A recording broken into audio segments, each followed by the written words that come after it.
So let's start from the beginning. In 1973, Ed Codd's seminal paper on the relational model came out, and this heralded the end of the codicil network model as being the de facto standard for how people design database systems.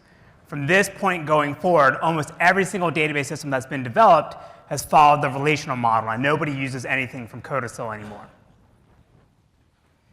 1974, Larry Ellison, the founder and CEO of the Oracle Corporation and the current 7th richest man in the world, divorced his first wife, Ada Quinn, after being married together for 7 years.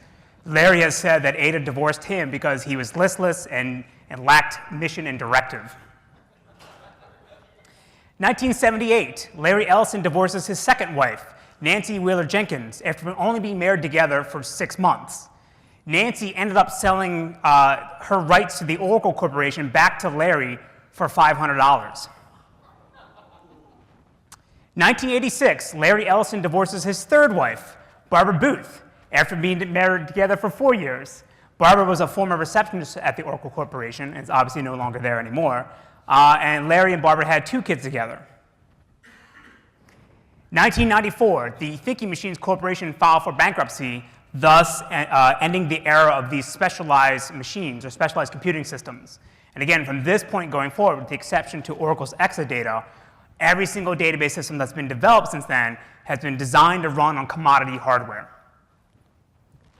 2010, Larry Ellison divorced his fourth wife, romance novel Melanie Kraft, after being married together for 7 years, and they had no children.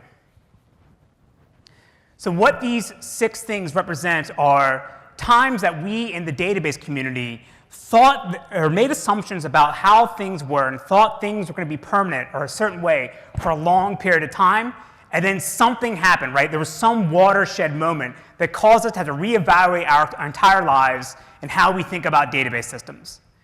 So with that, I'm here to announce, ladies and gentlemen, in 2016, ending the era of disk-oriented database systems. Right, so these are database systems that are predicated on the assumption that the primary source location of the database is going to be entirely on some kind of spinning disk hard drive or solid-state storage device. And instead, we're now going to see going forward, as I predict, the rise of these new database systems that are designed to utilize non-volatile memory. Right, so they're going to be assuming that the database will be stored in non-volatile memory, and the whole architecture around that will be designed to be optimized for that storage. And so by non-volatile memory, you've heard a lot of terms today, and I don't really care what the underlying technology is, whether it's phase change memory or memristors or spintronics. The only thing that I care about as a database architect and as a database researcher is that it has these 3 properties. So the first is that it's persistent storage with byte-addressable access and loads and stores. Meaning, so we don't have to do any kind of the block batching that you have to do in a spinning disk hard drive or a solid-state storage device. We can do loads and stores on exactly on 64-bit address lines, and that's what we want. The second key thing is that we want to have really fast read and write latencies. So we're talking the order of 200 to 500 nanoseconds for our purposes. And furthermore, there's going to be no difference in how we access that permanent storage.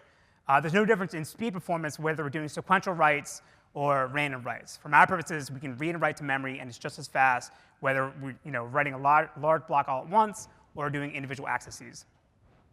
So now what my research is really about is now trying to figure out, well, given that non-volatile memory is finally coming around or finally showing up in the marketplace, how do you actually design a database system to utilize it correctly? Right? How do we actually want to use it to get better performance going and solve harder problems than what people are able to do today?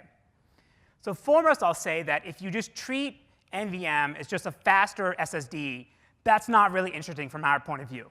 Right? You can take the same architecture that they developed at Berkeley with Ingress and IBM with System R from the 1970s, and you can use it on NVM if it's block-based, and it'll work better, but that's not really a big game changer. For us, it's really about doing this byte addressability and designing systems to utilize that. So another key thing is that we want to have our database systems use NVM as permanent storage for the database. But if we do this, then there's major implications up and down the entire stack. So we talked about a lot today how these new drivers or new support for using NVM inside of Linux and Windows kernels. Those are the kind of things the operating system has to support for us to be able to use it. There's also big problems now if you start using NVM in the cloud, because now if I have NVM and I want to use it for my permanent storage for my database, if I start writing it to it in my instance and then shut the instance down and move it to another machine, I want that database to still be there, right? And then from the last point, again, what this talk is really being about is how do we design the future database system architectures to use NVM correctly. So for this talk, I'm going to focus on sort of 3 key things that we've looked at over the last couple of years. So first, talk about how we took existing systems and ran it on NVM just to see how they would work and understand what the performance characteristics of NVM are. Then we'll talk about how we looked farther into the future and say, if DRAM goes away, how would you design a database system to run entirely off of NVM? And then I'll bring that back, now talking about our current research on designing a new database system, what I'll call a hybrid system that can support a hybrid DRAM and NVM architecture, as well as a hybrid workload where you can do fast transactions and sort of big data analytics all on the same machine. So when I started off as a new professor at CMU, we got access to an early prototype of some NVM devices. And to get our feet wet, to understand how we actually want to use this thing, we decided the first thing we were going to try to do is to take existing off-the-shelf database systems and just run on NVM without changing the software whatsoever, just to see how they would work. And so for this, we're going to focus on online transaction processing applications, or OLTP applications, because we feel that these are the ones that are going to have the most performance benefits getting from NVM, because these guys are latency sensitive. So we're going to focus on write-heavy workloads where you do a lot of writes and a lot of updates into the database. So we're not doing like long-running analytics or machine learning things. And so for this, we're going to evaluate 2 different types of database system architectures that you can have. A disk-oriented architecture, where you assume the primary storage location of the database is on disk. And this is emblematic of a system like MySQL, but this is the same architecture that's used in Oracle and Postgres. And for the second architecture, we're going to use an in-memory database system, where the primary storage location of the database is going to be in memory. And for this, we're using HStore, which is a in-memory database system that I helped build in grad school, which is the academic predecessor or precursor of VoltDB. So in 2008, when VoltDB started, they took our code that we developed in HStore, forked it, and then they went off and made the company. So it's essentially at the high level, it's the same concept. So now, I realize for a lot of you, it's been a while maybe since you're taking a database system course, or even if you took one at all. So I want to spend some time actually talking about a little bit more detail of what these 2 architectures look like, and then that'll set up the discussion we have later on, where we say, how do we optimize them to use NVM?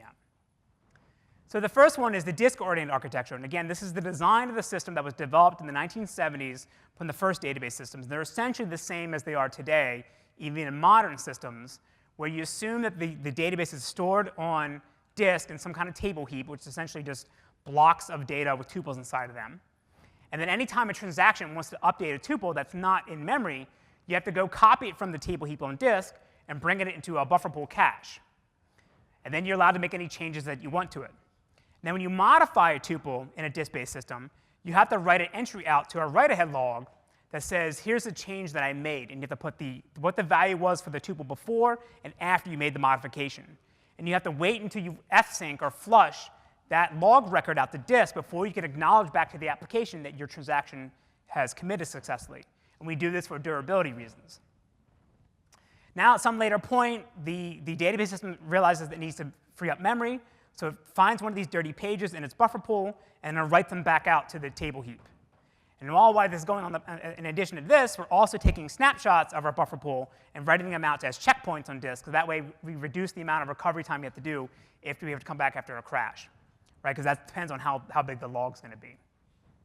So now contrast this with an in-memory architecture, where the primary storage location of the database is now entirely inside of the table heap, which is in memory.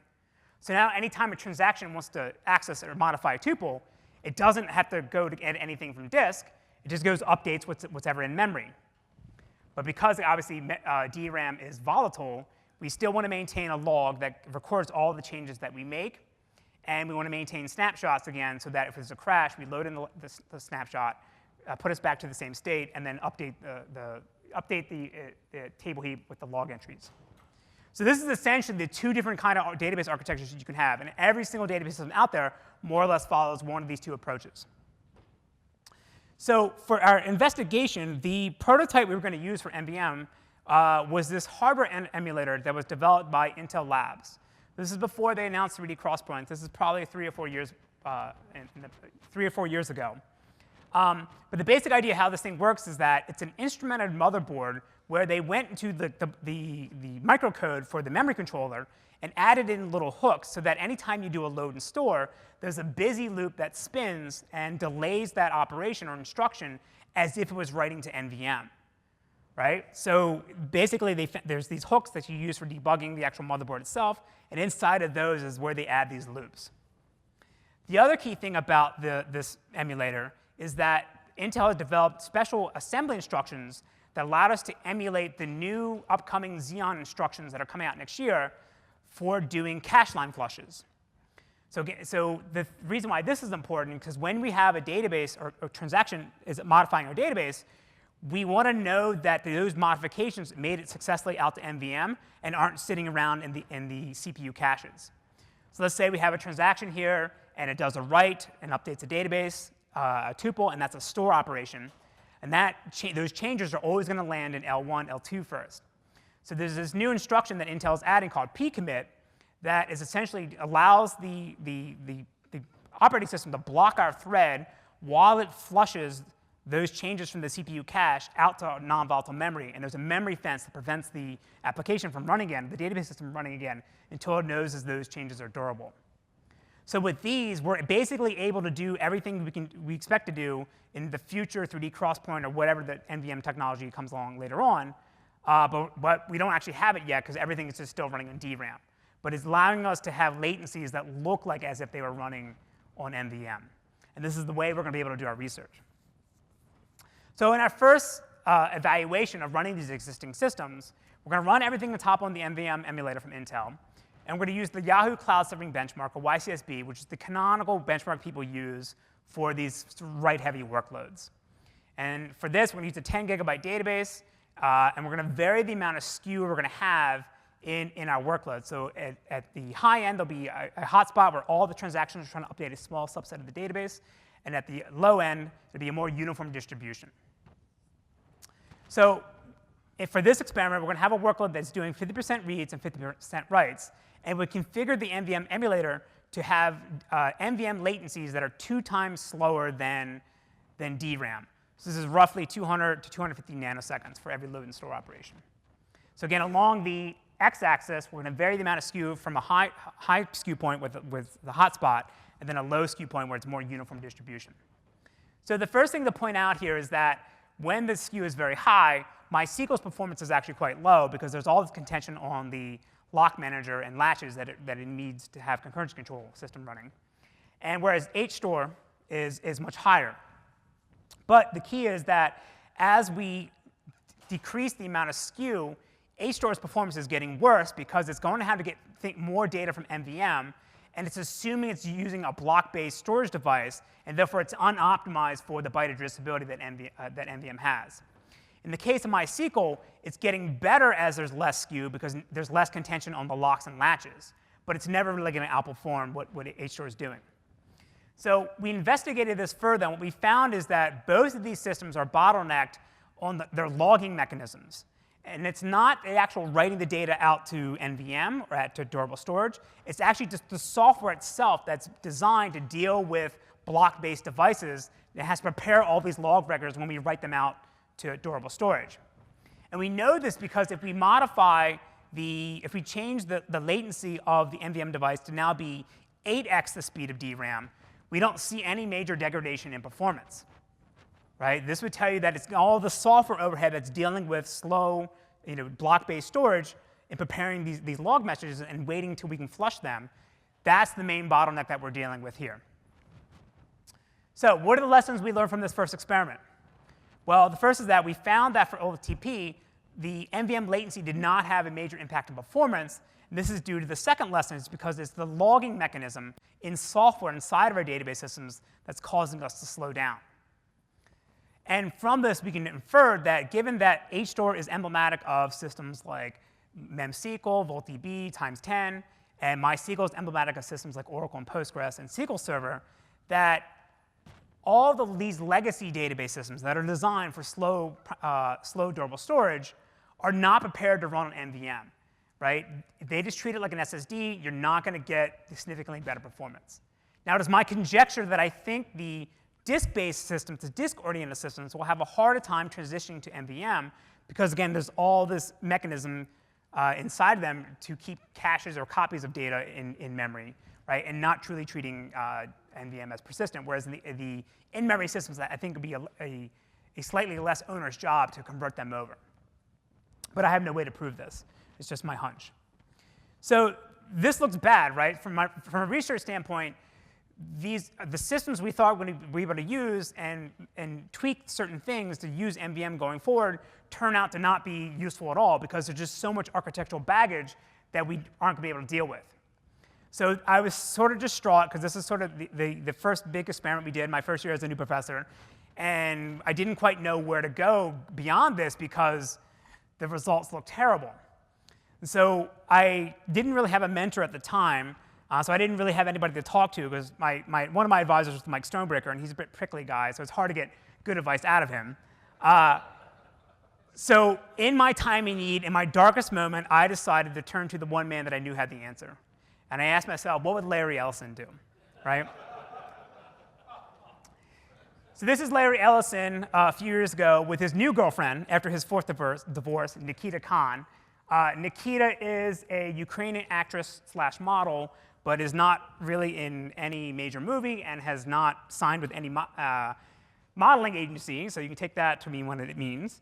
And so when he was in his darkest moment, after being divorced for 4 times, he dusted himself off and he went out and got himself a new girlfriend, right? So in that same way, we decided that we're going to throw away all the stuff we had before in these older systems, and now we're going to design a new database system to run entirely off of NVM. And so for this work, we're only going to focus on the storage and recovery mechanisms in our database system because that's what we saw in the previous experiments as being the major bottleneck that's preventing us from scaling up and getting better performance than NVM. So for this, we're developed a new prototype system that's going to have a pluggable storage manager architecture that is going to allow us to implement these different database engines and plop them in the system without having to make any major changes to the upper levels of the architecture. So this is sort of the same thing that MySQL can do. You can take out InnoDB and drop in MyISAM, and MongoDB can do this now with WiredTiger or their old Nmap system. So there's been a lot of talk now about how the Linux guys and Windows are now providing support for NVM, but when we started this project in 2014, all these things weren't available yet. So we had to spend a lot of time writing our own NVM-aware memory allocator, essentially extending libpmem, to take care of the synchronization and the naming primitives that you need to make sure that if your database system goes down or your operating system restarts, you come back and all your pointers are still valid. So for this system, we're going to focus on the 3 canonical architectures you can have in a in-memory database system. So this is going beyond what we talked about before. So the first architecture you can have is what I'll call doing in-place updates. This is essentially that same in-memory database architecture that I showed you at the beginning, where you have a table heap, you have a log, and you take snapshots, and anytime you make a change to the table heap, you have to also update the log, and later on you update snapshots. And this is the same architecture that's used in VoltDB. The second architecture is a copy-write system, where you only have a table heap, and you don't have any log whatsoever. The table heap is essentially a B+ tree or B tree, and that anytime you modify a tuple, you create new nodes in the B tree, and then when the transaction commits, there's a little pointer at the top that says this is the new version of the tree rather than the old one. So you make a shadow copy of the table, and you make all your changes there, and when the transaction's finished, you just flip the pointer to point to the new copy. So in that case, you don't need a log at all, because if you crash, since you never flip that pointer, your table, your B tree is never in an inconsistent state. So this is the same system or same design that's used in LMDB, the Lightning Map database system. That's the underlying database system of OpenLDAP. And then the last architecture is a log-structured architecture where you don't have a table heap at all. And instead, the table is essentially a log, And anytime you modify it, you just append a new record in the log. Right? And so this is the same design that's used in Facebook's RocksDB, which is a derivative of Google's LevelDB. And this is the same approach used in Cassandra. So for this talk, I'm not going to talk about these two other engines or designs. I'm going to focus on the in-place updates one. And what I'm going to show you is how we can take this original canonical in-memory architecture and then make it NVM-aware to reduce the amount of writes we have to do and get better performance. And the same techniques we're going to use for the in-place updates engine can then also be applied for the other two. So this is the same diagram that I showed in the beginning. For the in-memory architecture, you have your table heap in memory, and then you have a log and snapshot space as well. But now for this particular study, since we're only assuming we're running on NVM, right, we're saying DRAM is going away, but all three of these things are going to be in NVM. So now the problem is, when you have a transaction comes along and it updates a tuple, there's going to be a lot of additional writes that are essentially going to be unnecessary, since we know that everything's in NVM. So the first thing we're going to do is we're going to update the log to now include the delta record with the information about the change that got made. Then there's another write to the table heap to update the tuple that we modified with their new value. And then at some later point, there'll be a third write for the new tuple in our snapshot. So for updating one tuple when everything's in NVM, it's essentially 3 writes. If you use something like MySQL, it's actually even worse, maybe 4 or 5. So this is problematic because this is easily going to wear down our device because we're doing all these excessive writes, which are essentially unnecessary, right? The table heap is persistent, the log is persistent, the snapshot is persistent. So we don't need to record it 3 times. So this is sort of the key way we're going to optimize these architectures to get better performance when we use NVM. And we're going to leverage these new non-volatile memory pointer constructs inside of our memory allocator to build more complex data structures that we can then use to maintain persistence of everything. So what we're going to be able to do is now, instead of recording out into a log how things got changed, like what are the new values for it, we just need to record what got changed. And that'll be enough for us to reconstruct the database to put it back to the correct state. But of course, we also need to be careful about what order we make these changes, because we don't want to have any torn transactions. We don't want to crash and come back and see a bunch of changes, but we don't know anything about what those changes, or who made them, and whether they should be there or not. So if we go back to our in-place engine, again, and we want to make it NVM-aware, the first thing you'll see is that we completely drop the snapshots. We don't need them at all, because since our table heap is persistent, that's essentially the same thing as the snapshot. So now when we do a modification, we still want to maintain a log because we have to know what was going on in the system at the time of the crash. But instead of having this block-oriented architecture where we're batching a bunch of log records together and then flushing them out all at once, what we're instead going to do is maintain a non-volatile linked list of all these log records. And for our new entry, we just append a new one to the end. And our log record only needs to record the transaction that made a change and then a pointer to the actual tuple that got modified. So now, to do in-place updates, we only have to do 2 writes. We have to record what pointers to tuples got changed, and then the actual new tuple itself. So for every single update, we're only recording the new value once, and then a pointer, which is 64 bits, in a log record with some additional metadata. And this is enough for us to be able to crash, come back, and then put the database in the correct state. There's also an undo log that I'm not really talking about here, but that ensures that you can roll back any changes from any transactions that did not commit before the system went down. So for evaluation, again, we're going to use the NVM emulator from Intel, and we're going to use that same YCSB benchmark. But this time, we're going to use a smaller database, because that's only the only size of the system that the system could support, with 2 million records, which is roughly about 2 gigabytes. And then we're going to come up with a trace of 1 million transactions that we're going to have all of the engines execute from beginning to end. And we can measure how many loads and stores they're doing and what throughput they can get. And we're not going to vary the skew setting for this and for these results here. But we did not really see a major difference in performance from the different engines based on the skew. So for our first experiment, we're going to use a workload with 10% reads and 90% writes. So it's a very write-heavy workload.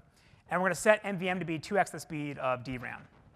So the first thing we can see is we measure the throughput you can get for the traditional implementations of the 3 engines. And what you see is that the in-place engine actually outperforms at all of them. And that's sort of expected because you only have to make changes to one location in memory, and you don't have to do all the extra copying that you have to do for the copy and write tree, and you don't have to replay the log to do reads in the case of log-structured architecture. But now when we run the NVM optimized implementations, you see that the in-place engine does 63% better and outperforms all of them quite significantly. The biggest gain you get is in the copy on write case, about 122% better. And this is because we can remove a lot of this block-based architecture, block-based caches that LMDB has when we know that our memory is durable. To go even a little bit further now for these workloads, we can actually now measure the number of stores we actually have to do to the device. Right, so this is going to tell us how long it'll take us to actually burn out our NVM. And for this, I'll also say that we're assuming that the hardware vendors will be very smart and take care of like wear leveling in the same way they do with SSDs now. So we're not worried about if we write to the same memory location and we'll burn it out very quickly. We'll assume that somebody else will solve that problem for us. So now what we see is if we measure the number of stores, in this case lower is better, we see that we're doing about 20 to 40% reduction, a number of reduction in the number of stores we're doing. And this is, again, because we can remove all of the excessive and redundant writes to different data structures that are not needed if we just assume that our memory is persistent. And then in the last experiment we'll do is we'll measure how long it takes to restore the database to a correct state after a crash for all these three engines here. And what we're going to do is we're going to vary the size of the log, the number of log records we have to replay to put the database back in the same state. So the first thing I'll say is there's no recovery needed at all for the copy and write engine, because as I said, it's guaranteed to be consistent if there's a crash, because you never have a pointer that points to the shadow version of the database. It's always pointing to the master version. So we're only really measuring the recovery time for the in-place engine and the log-structured engine. So the results look like this, and I'm not really worried about the absolute times for these different engines, the different implementations. What I really care about is the trend. And what you see is that in the case of the NVM optimized engines, as you increase the number of log records you have to process, you don't see a dramatic or linear increase in the recovery time. Right? So in the in-place engine for the traditional version, you have to go back and replay all those log records. And if you have a big log, then it takes you, just a large enough time to replay that. But in the NVM optimized case, because our log only contains pointers, the only thing we have to do is validate that our pointers are correct and they're pointing to the correct information. And if not, then we know we have a transaction that shouldn't have committed, and we just roll back the changes that we needed. So this is why in the NVM optimized case, you don't see a huge increase in performance or recovery time if the log gets any bigger. All right, so what are the lessons we learned from this experiment? Well, the first is that if we use NVM correctly, then we're going to get better throughput and reduce the amount of wear down we're doing on the device because we're reducing the number of store operations that we're doing. Second is that we can avoid, the way we achieve this is by avoiding all the block-oriented components you would have in the older architectures if you assume that if you're dealing with SSDs or spinning disk hard drives. If we assume that we have byte-addressable NVM, then we can design the system and use data structures that are optimized for it. And that's one of the ways we're getting better performance. But now the problem is when I share these experiments with hardware vendors, they always tell me the same thing. They always say that, well, this is fine and all, but an NVM-only system is probably 10 or 15 years away. Right? DRAM is not going away anytime soon. So this is problematic for me because I'll be honest, I don't know how I got hired by CMU, and they could pretty much take away this job at any moment because I don't have tenure. So I might not be a professor in 15, 20 years, so I can't wait this long. I would go to Larry Ellison to ask for advice, but he's like 71, 72. And so he's in great shape for a 70-year-old man. But the actuarial tables tell you that he's not likely to make it past 90. So he's sort of in the same boat as I am, right? He sort of can't be waiting around for something to happen. He has to act now. So he's not really the right person we should ask at how do we guide our research to the next stage.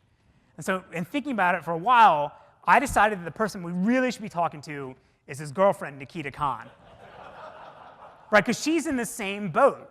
Right? I'm sure she's in love with Larry and yada, yada, yada. But he's not going to be around for 15, 20 years. And it's not clear what she's going to get from his estate when he passes on. And I'll tell you, you don't maintain your status as the seventh richest man in the world by giving halfway your money to your wife on divorce. So it's not clear whether she's going to get anything. So she's doing the right thing. She's taking advantage of what Larry Ellison can provide for her right now. This is actually a picture from last week. This is her opening up the Nikita Kahn Rhino Rescue Center in the San Diego Zoo, obviously named after her. She's putting out her own clothing line. She's putting out her own model shoots on Larry's yacht, right? So she's taking advantage of everything that Larry's able to offer her today, and assuming that he's not going to be around in the future.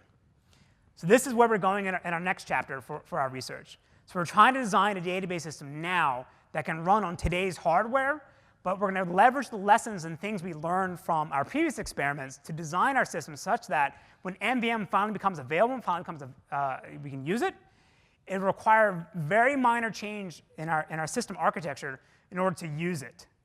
So it's sort of when it comes along, we can just plop it in and everything will just work nice and fine. And as I said, I really think that the disk-oriented guys are going to have a really hard time transitioning to NVM just because they have years and years of all this crufty code that's designed to deal with these slower block-based storage devices.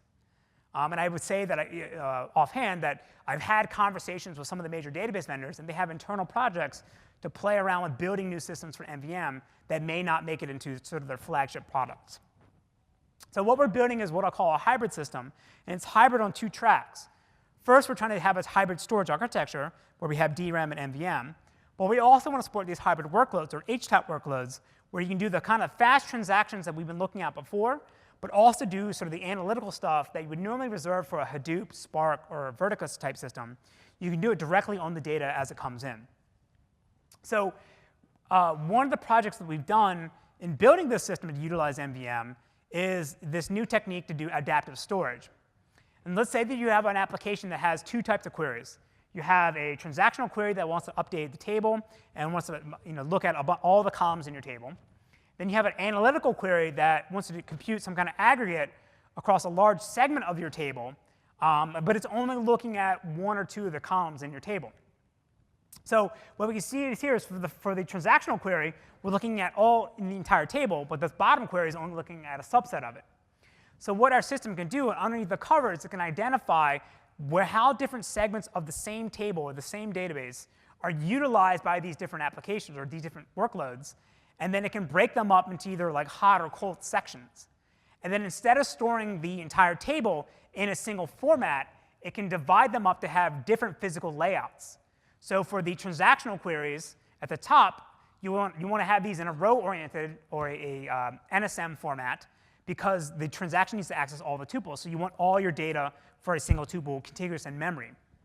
In the case of the analytical query, these are doing large scans over large or subsets of the table, so subsets of the attributes. So maybe you just want to pack together a few of the columns, and that way you get good cache locality as you scan across. So now, how this ties into NVM is that we can recognize that the OLTP applications probably want to be stored in DRAM, because we want low latency for those operations that we do on them. But for our analytical queries, it's OK to push them out to NVM, because we can sacrifice a few extra milliseconds to have to go read things, and that won't really affect the performance. So now, this idea of having a sort of hybrid layout of data is not new. This is the same thing that SAP HANA does and MemSQL does. The difference of our approach versus what they've done is, in the case of SAP HANA, it's two separate execution engines that they mash together into this Frankenstein that they then call SAP HANA. Right? They bought a bunch of database companies, and they mashed them together, and now that's sort of the one system they're pushing out. In the case of MemSQL, they rely on a human to specify that they want one table to be a row store or one table to be a column store. Right? In our approach, we can automatically figure this out underneath the covers with machine learning to figure out what the optimal layout is for your workload. And then from going forward, we can then start moving the data around to NVM as needed. And the key thing is that because it's a single logical table with different physical representations inside, the upper levels of the system, the execution engine, the thing that actually processes the queries, doesn't need to know whether data is in DRAM or NVM, because it's just dealing with addresses to tuples. So even though when NVM comes along, we can have it extend the address space in memory, we don't have to change any of the upper levels of the system because it's just dealing with pointers to tuples. So this idea that we can automate all these optimizations underneath the cover is really sort of the key point of the new system that we're building today, which is called Peloton. But I'll get to that in a second. So the lessons that we want to take away from where we're going now, from everything we're doing with NVM, is you can think of it in terms of Larry Ellison versus Nikita Kahn. Larry represents the old world, the disk-based world, right?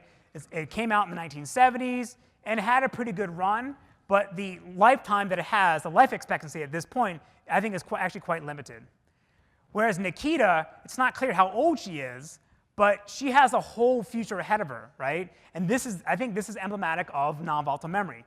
We don't know what the future systems are going to look like, but we have a good idea now. And we think that this is really going to be the dominating factor, the dominating design for how you build database systems going in the future. So as I said, the new database system we're building now is called Peloton. And if you're not familiar with that term, it's a French word that means platoon. And it's also when you have a bike race, you have the bicyclists packed together in a group. That's called a peloton as they go around the velodrome. And the idea is that the bicyclists are packing together to reduce the wind drag for the overall group. So by working together, they all able to go faster. But the key thing about Peloton, which makes it different from all existing database systems, is that it's going to be completely autonomous and self-driving. So a lot of the techniques, a lot of the methods and algorithms that are being used in the self-driving cars today came from Carnegie Mellon, right? So the Google guys, the Stanford guys, this Carnegie Mellon obviously is from Carnegie Mellon, and then now Uber bought them, so the Uber one is from Carnegie Mellon. But a lot of these techniques that these guys developed, we actually think can be applied to the self-driving database system. So the idea that you're going to pay a DBA six-figure salary to build indexes, optimize queries, and do a bunch of other things, we think we can get rid of that entirely. We can apply a lot of the same techniques for regression learning, reinforcement learning, and control theory to our database system to do everything automatically. So I won't say too much about this because that's a whole other talk, but it's an open source project, and we're spending the engineering effort to actually make it useful outside of just academia. So we're spending time to actually make it Postgres compatible so that when we're finally released, you can just rip out Postgres and plop our thing down, and everything will work nicely. And obviously, I'm not doing this in a vacuum. There's a large number of people at Carnegie Mellon, both faculty, PhD students, master students, postdocs, and everything that are working with me to help build this thing. So with that, I thank you for your time, and happy to answer any questions.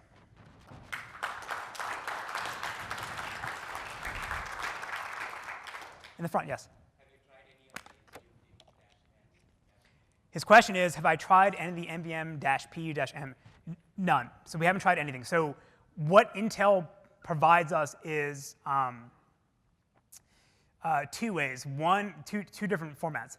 One is they have the persistent memory file system, PMFS, and you can potentially do mmap, and you can do all your reads and writes to memory that way.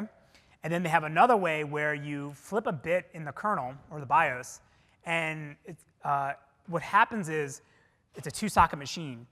One socket becomes entirely NVM. So any load and store on that socket, it gets slowed down. So for our purpose, I don't have access to anything other than this emulator. I've had many conversations with many hardware manufacturers, and they always say, yeah, 2 years, 2 years, 2 years. Intel's the only people that have stepped up to the plate and give us something to actually use. What's that? Because they write the BIOS. Yeah, they write the BIOS. Yes? Do you agree with Oracle's contention that we need an extension for C in order to support the? So his comment is, do I agree with Oracle that we need an extension for C in order to support pcommit?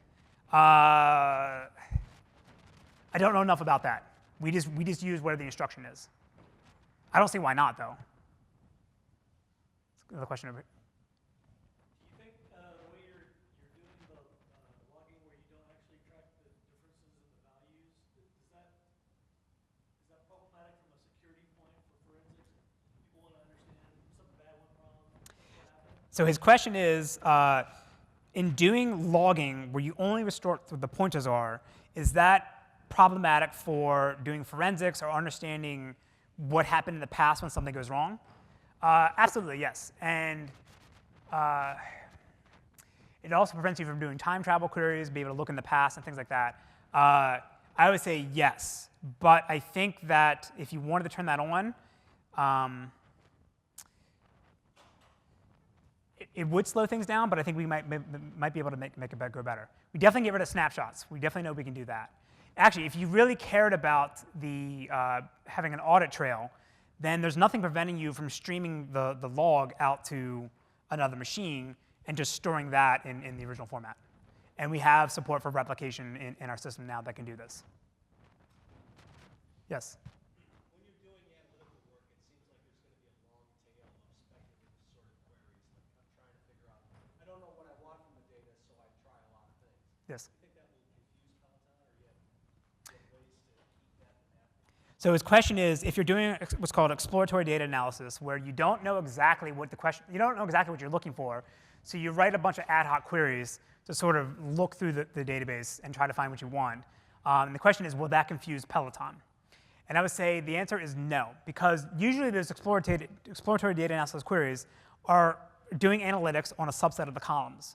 So if we're already sort of breaking things up in the physical layout to do that, that's fine. Now for the self-driving aspect, the way the controller works is that we care about optimizing OLTP latencies, because that's the thing we care about the most. If you can't ingest the data, then your system's essentially down.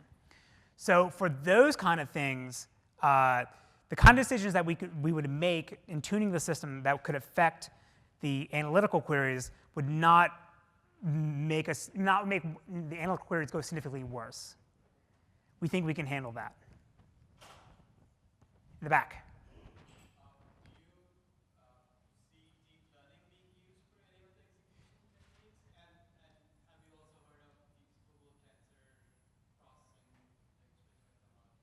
So his question is, are we considering deep learning for the self-driving aspect? The answer is yes. And the second follow-up question was, am I familiar with the tensor learning stuff, or? Sure, yes. No, so Peloton is a general-purpose database management system, a relational system. So if there's specialized hardware that we can use to push off the training or the models or the predictions of the system to specialized hardware, by all means we can do this. And we have considered maybe using GPUs to do the training. If Google wants to send us a device, we'll use it, right? I'll use anything people send us. I would say that what makes the self-driving database system different than sort of the self-tuning systems that came out from Microsoft and IBM 10 or 15 years ago is that all those tools were reactive, meaning something bad happened, so you ran it through a tool, and then a human DBA has to decide how to actually fix that problem. What we're working on in the self-driving system is that we try to predict in the future upcoming trends, upcoming resource demands, and periodic changes in your workload, and predict that and design the system or modify and tune the system on the fly in anticipation of those changes. So that's sort of the key difference. Any of the CNNs or RNNs or what sort of encoders are pretty relevant to that sort of tuning the use case? I'm out of time. Your question is, with like deep learning, what encoders? Yeah, what encoders would be relevant to that? Let's take that offline. Okay. All right. I'm out of time. Sorry. Thank you for your time, everybody. Plus it's lunch.